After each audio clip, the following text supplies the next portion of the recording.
దేవునికి స్తోత్రం కలుగునగాక.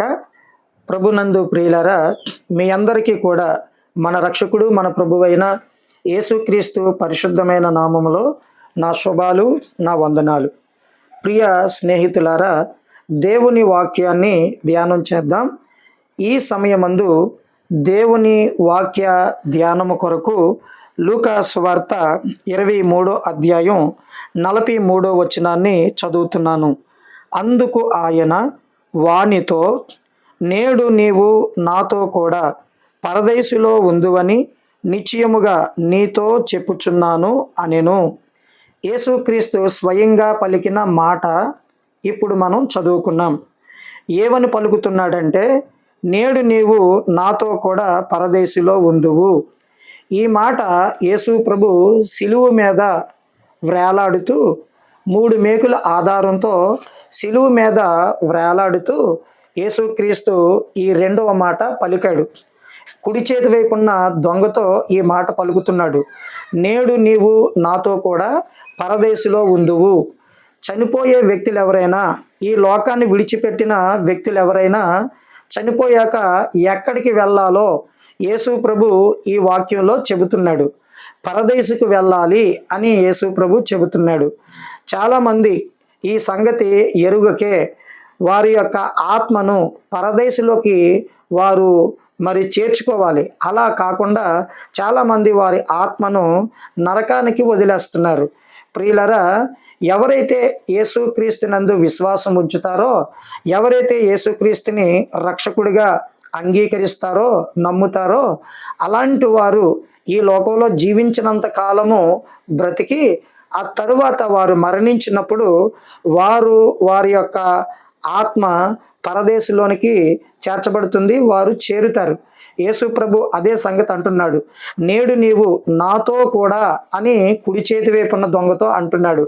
నాతో కూడా అంటే యేసుక్రీస్తు చెబుతున్నాడు, నేను పరదేశంలోకి వెళ్తాను. ఇప్పుడు దొంగని కూడా అంటున్నాడు, నీవు కూడా నాతో పాటుగా పరదేశంలోకే వస్తావు. నేను పరదేశంలోకి వెళ్తాను, నిన్ను కూడా పరదేశంలోనికి తీసుకొని వెళ్తున్నాను. ప్రియులారా, ఒక వ్యక్తి మరణించిన తర్వాత పరదేశంలోకి వెళ్ళకపోతే ఆ వ్యక్తి తీర్పు పొందుతాడు. అంటే పాతాళానికి వెళ్తాడు, నరక అగ్నిగుండానికి వెళ్తాడు. ఇలాంటి నరక అగ్నిగుండం నుంచి తప్పించుకోవాలి అని అంటే యేసుక్రీస్తు మార్గము, యేసుక్రీస్తు సత్యము, యేసుక్రీస్తు జీవం.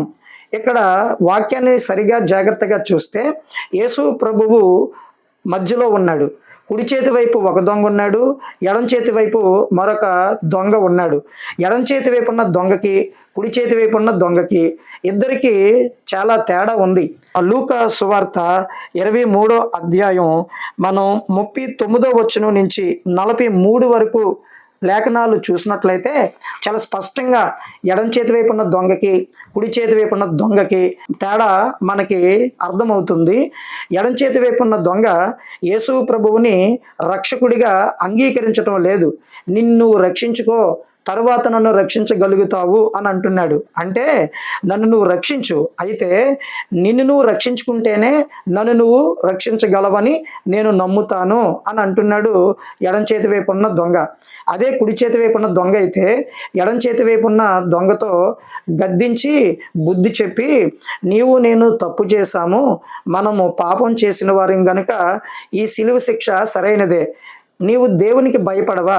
తప్పు చేసి కూడా దేవునికి భయపడవా? ఇదిగో ఈ యేసైతే, ఈ శిలువ మీద ఉన్న ఈ వ్యక్తి అయితే ఏ నేరము, ఏ తప్పు, పాపం చేయకుండా మానవులు వేసిన నింద వలన, మానవులు మోపిన తప్పు వలన, మానవ జాతి చేసిన పాపం వలన ఇదిగో ఈయన ఏ నేరము చేయకపోయినా సరే ఈ విధంగా శిలువ మీదకి వచ్చాడు అని కుడి చేతి వైపున్న దొంగ ఎడం చేతి వైపున్న దొంగతో మాట్లాడుతూ, అప్పుడు కుడి చేతి వైపున్న దొంగ అడిగాడు, ఓ ప్రభువా, నీవు నీ రాజ్యముతో కూడా వచ్చినప్పుడు నన్ను జ్ఞాపకం చేసుకో. యేసు, నీవు నీ రాజ్యంతో వచ్చినప్పుడు నాకు నీ రాజ్యం కావాలి, నీ రాజ్యంలో నాకు స్థానం ఇస్తావా అని అడిగాడు. అలా అడగగానే యేసుక్రీస్తు ఆ కుడివైపు ఉన్న దొంగను చూసి ఇతనిలో విశ్వాసం ఉంది గనక, ఇతడు పాప పశ్చాత్తాపం చెందుతున్నాడు గనక ఇతడికి రాజ్యం మీద నిరీక్షణ, క్రీస్తు యేసు రాకడ మీద నిరీక్షణ ఉంది గనక, పరలోకం లేదా దేవుని రాజ్యం నాకు కావాలి అనే ఆశ, ఆలోచన, విశ్వాసము, మనసు ఇతనికి ఉంది గనక యేసు ప్రభు అప్పుడు ఆ హృదయవాంఛ కలిగిన ఆ వ్యక్తి యొక్క కోరికను మన్నించి అతనిలో ఉన్న విశ్వాసాన్ని బట్టి పరదేశంలోకి అనుమతించాడు. నేను మరణిస్తే పరదేశంలోనికి వెళ్తాను, అదేవిధంగా నీవు కూడా ఈ లోకంలో మరణించగానే నాతో పాటుగా నేనుండే పరదేశంలోనికి నీవు కూడా వస్తావు. ఎవరైతే యేసు ప్రభు ఏ పరదేశంలోకి అయితే వెళ్ళాడో అదే పరదేశంలోకి యేసు ప్రభు నమ్ముకుని ఎవరైతే వెళ్తున్నారో మరలా వారు ఒక రోజున యేసు ప్రభు మరలా ఈ లోకానికి వస్తాడు. తన రాజ్యంతో పాటుగా ఆయన వస్తాడు. తన పరిశుద్ధ దూతలతో పాటుగా ఆయన మరలా ఈ లోకంలోనికి వస్తాడు.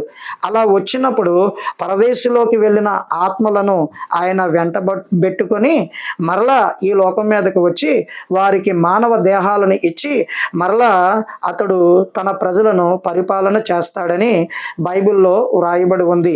ప్రభునందు ప్రియులారా, మరి చదవబడిన లేఖనం మనకు అర్థమైంది కదా. కుడి చేతి వైపు ఉన్న దొంగ అయితే పరదేశు లేదా పరలోకాన్ని సంపాదించుకున్నాడు. ఎడం చేతి వైపున్న దొంగ అయితే మరి నరకాగ్ని గుండానికి లేదా తీర్పుకి వెళ్ళిపోయాడు, కానీ మారు మనసు పొందలేదు, విశ్వాసము కూడా ఉంచలేదు. నేను మీకు చివరిగా చెప్పే మాట ఇదే: యేసుక్రీస్తుని నమ్మడం మూలంగా నిత్య జీవాన్ని పొందుకుంటాము. విశ్వాసం మూలంగానే ఆత్మకు రక్షణ, విశ్వాసం మూలంగానే పరలోక రాజ్యము, విశ్వాసం మూలంగానే ఒక వ్యక్తి పరిశుద్ధాత్మను పొందుతాడు. విశ్వాసము లేకుండా దేవునికి ఇష్టలుగా ఉండలేము, రక్షణ పొందలేము, నిత్య జీవానికి వారసులము కూడా కాలేము.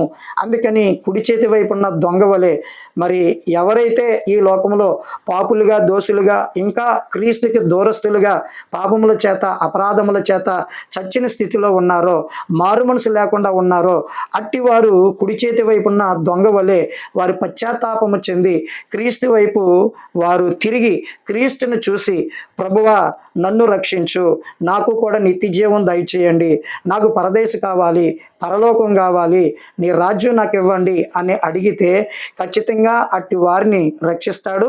తన రాజ్యంలోకి వారిని ఆహ్వానిస్తాడు. తన రాజ్యంలో వారికి స్థలాన్ని కూడా సిద్ధపరుస్తాడు. అట్టి కృప మన వినికుడిలో ఈ వాక్యం వింటున్న ప్రతి ఒక్కరికి దేవుడు దయచేయునుగాక. Amen, amen. చిన్న ప్రార్థన చేద్దాం. పరిశుద్ధుడివైన తండ్రి, మీకు స్తోత్రాలు. లోకరక్షకుడివైన యేసు, నీవు సిలువలో అద్భుతమైన మాటలు పలికావు. అయితే ఈ సమయమందు నీవు సిలువలో పలికిన రెండవ మాట మేము చదువుకొని ధ్యానం చేశాం. నీవు దొంగతో చెప్పావు, నేడు నీవు నాతో కూడా పరదేశంలో ఉందువు. ఎంత మరి దేవ గొప్ప భాగ్యాన్ని ఆ వ్యక్తి, ఆ దొంగ పొందాడో.